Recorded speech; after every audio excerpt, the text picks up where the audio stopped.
Hello दोस्तों, आज मैं आप सबके सामने एक कहानी प्रस्तुत करने जा रही हूँ जिस कहानी का नाम है महायज्ञ का पुरस्कार, जो लिखा गया है यशपाल जी के द्वारा। यशपाल जी ने इस कहानी में एक ऐसे मार्मिक दृश्य का दर्शन किया है जो आज की जिंदगी से बहुत ही ज्यादा रूबरू होती है। अर्थात इस कहानी में एक सेठ और सेठानी के बारे में बताया गया है जो बहुत ही ज्यादा दानी थे और वो हमेशा लोगों को दान करते थे। कोई भी इंसान कभी भी उनके दर से खाली हाथ वापस नहीं जाता था। यहाँ तक कि कोई भी किसी भी तरह की मदद लेकर अगर कभी भी उनके पास पहुंचता तो हमेशा उन्हें कुछ ना कुछ जरूर मिलता। लेकिन वो कहते हैं ना कि किसी न किसी की जिंदगी में एक ना एक समय बुरा वक्त जरूर आता है। तो उनकी जिंदगी में भी एक ऐसा बुरा वक्त आया जिस वक्त उन्हें कुछ भी नहीं सूझ रहा था। अर्थात उनकी एक ऐसी दशा हो गई जिस वक्त वो बिल्कुल खाली हाथ हो गए। एक ऐसा दिन आया जब उनकी जिंदगी में कुछ भी नहीं था, यहाँ तक कि उनके पास पैसे नहीं थे, खाने तक के खाने नहीं थे। अर्थात ना भोजन था और ना पैसे थे। गरीबी से वो बेचारे भूखे मर रहे थे। तो चलिए आज उनकी कहानी मैं आपके सामने प्रस्तुत करने जा रही हूँ।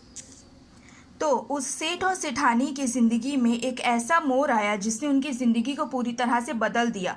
अर्थात उस वक्त एक प्रथा प्रचलित थी जिसे यज्ञ के पुण्य क्रय विक्रय के नाम से जाना जाता था। अर्थात उस वक्त अगर आपने अपनी ज़िंदगी में कुछ अच्छा काम किया है तो आप अपने अच्छे काम को एक दूसरे के साथ क्रय विक्रय कर सकते थे। अर्थात अपने पुण्य का काम बेच दिया कर सकते थे।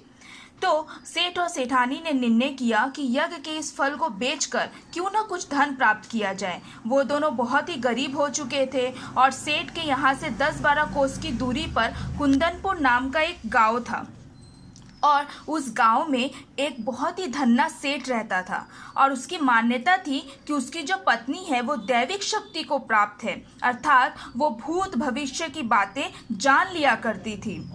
अर्थात उस औरत को पहले से ही सारी चीज़ें बहुत ही तरीके से पता थी कि आगे भविष्य में क्या होने वाला है। ऐसी कहा जाता था कि उसे दैविक शक्ति प्राप्त है।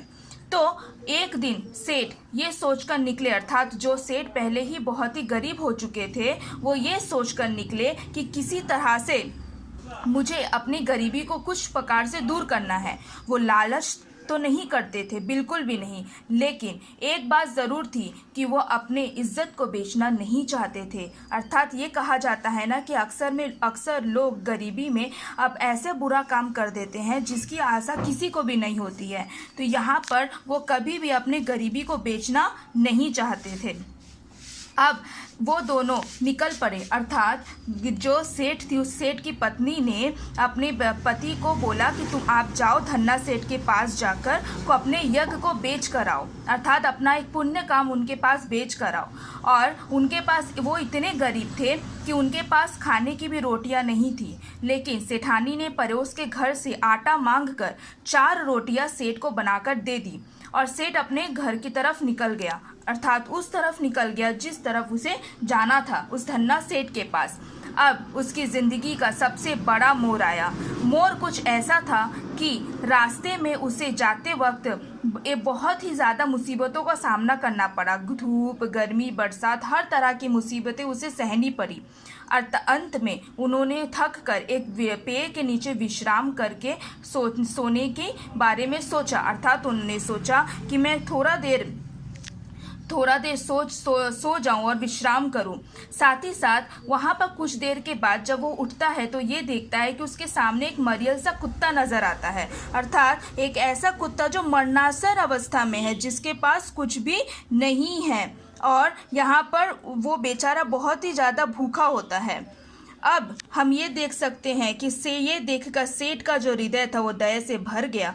बेचारे को कई दिन से खाना नहीं मिला है, यहाँ दिखता है, तभी तो यहाँ हालत हो गई है। सेठ ने एक रोटी उठाई और टुकड़े टुकड़े कर कुत्ते के सामने डाल दी।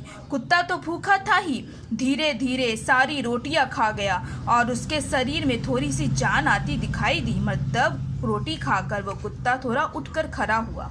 वह मुंह उठाकर सेठ की ओर देखने लगा। उसकी आंखों में कृतज्ञता थी। अर्थात उसके आंखों में वो बात थी कि वह अपने मालिक का, अर्थात जिसने उसे रोटी खिलाई है, उसका वो कर्ज अदा करना चाहता है, कृतज्ञता थी।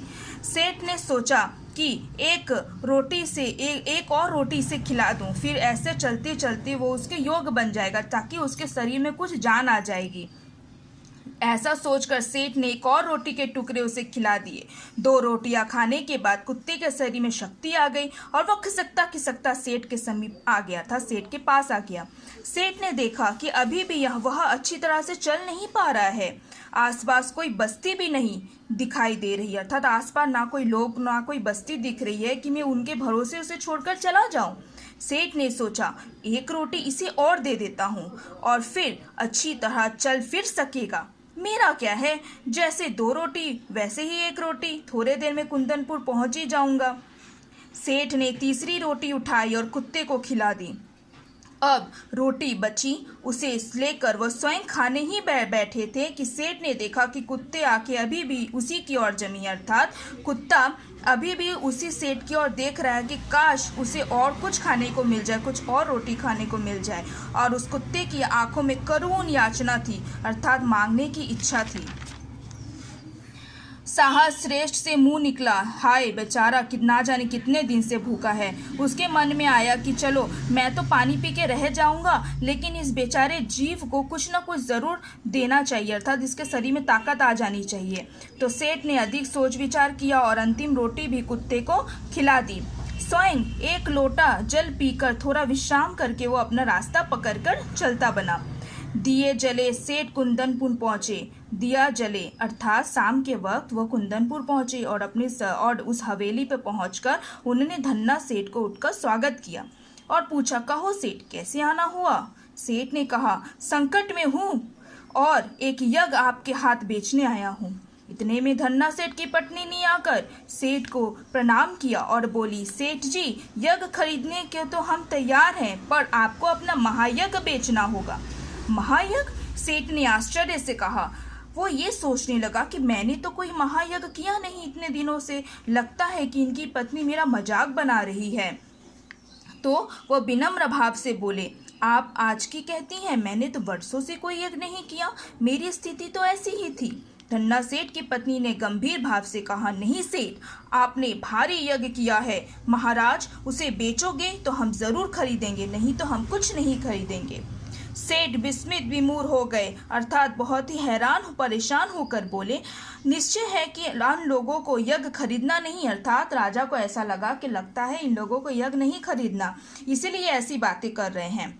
क्या सोचते हो सेठ, बोली अर्थात वो रानी है वो उनसे पूछने लगी, क्या सोचते हो सेठ। धन्ना सेठ की पत्नी ने पूछा। सेठ ने खिन्न होकर अर्थात बहुत ही गुस्से होकर कहा, सेठानी जी हंसी छोड़िए, काम की बात कीजिए। वर्षों से मैंने यज्ञ नहीं किया, आप यज्ञ की बात करती हैं। सेठानी ने उसे समझाया, आज रास्ते में आपने जो बहुत बड़ा काम किया है वही तो आपका यज्ञ है, अर्थात वही तो आपके पुण्य का काम है। अब मैं आपको ये बताने जा रही हूँ कि आगे क्या हुआ। आगे ये बताया जाता है कि वो धन्ना सेठ ये सोचने लगा कि इन लोग मेरा मजाक उड़ा रहे हैं, इसीलिए वो उसकी पत्नी के हाथ में अपना धन ना बेचकर वहाँ से चला गया था, अपना यज्ञ ना बेचकर वहाँ से चला गया। अर्थात इस कहानी से हम ये समझते हैं, ये बताया जाता है कि इंसान की ज़िंदगी में गरीबी बहुत ही तरीके से आती है, लेकिन फिर भी हमें उस गरीबी को पार करना चाहिए और उस वक्त अपने आप को बेचना नहीं चाहिए।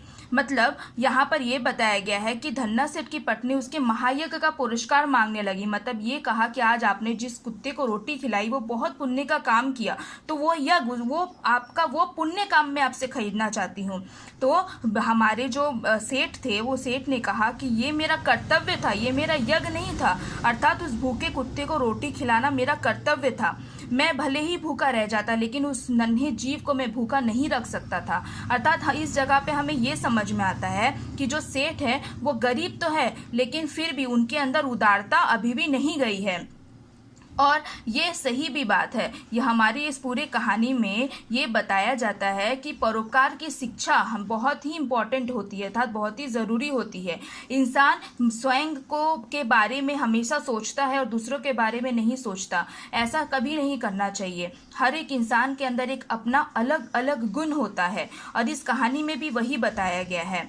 तो आगे हम ये देखते हैं कि जैसे ही वो धन्ना सेठ के वहाँ से वो निकल जाते हैं अपने धन को अर्थात अपने यज्ञ को बिना बेचे और अपने घर लौट आते हैं, तो सेठ की पत्नी पूछती है कि क्या हुआ, आपके हाथ खाली क्यों हैं, क्या आपने धन नहीं बेच, क्या आपने अपना यज्ञ नहीं बेचा।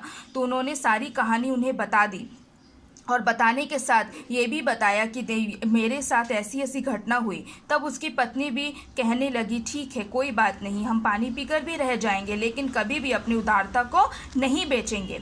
लेकिन ऊपर वाला सब कुछ देख रहा था और साथ ही साथ वो समय भी आया जो उनकी ज़िंदगी को पूरी तरह से बदल कर रख दिया।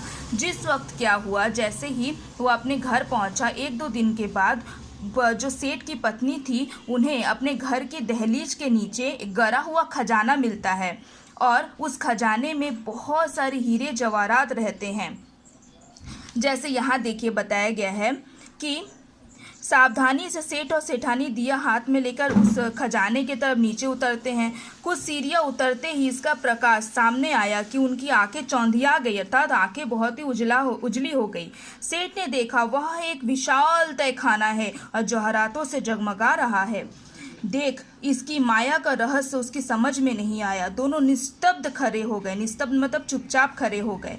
तभी अदृश्य पर स्पष्ट स्वर में नहीं सुनाई दिया, ओ सेठ, स्वयं भूखे रहकर अपना कर्तव्य मानकर प्रसन्नचित्त तुमने मरनासन कुत्ते को 4 रोटियां खिलाकर उसकी जान बचाई, उस महायज्ञ का यहाँ पुरस्कार है। अर्थात तुमने अपने भूखे रहकर जो उस कुत्ते की मदद की, आज उसी का इनाम तुम्हें मिल रहा है। सेठ और सेठानी इस दिव्य बानी को सुनकर कृतकृत हो गए। वहीं धरती पर माथा टेक कर उन दोनों ने भगवान के चरणों में प्रणाम किया। अर्थात अगर जिंदगी में इंसान कुछ न कुछ अच्छा काम करता है तो उसे उसका फल जरूर प्राप्त होता है। बस जरूरी यह है कि निस्वार्थ भाव से उस कार्य को किया जाए। धन्यवाद।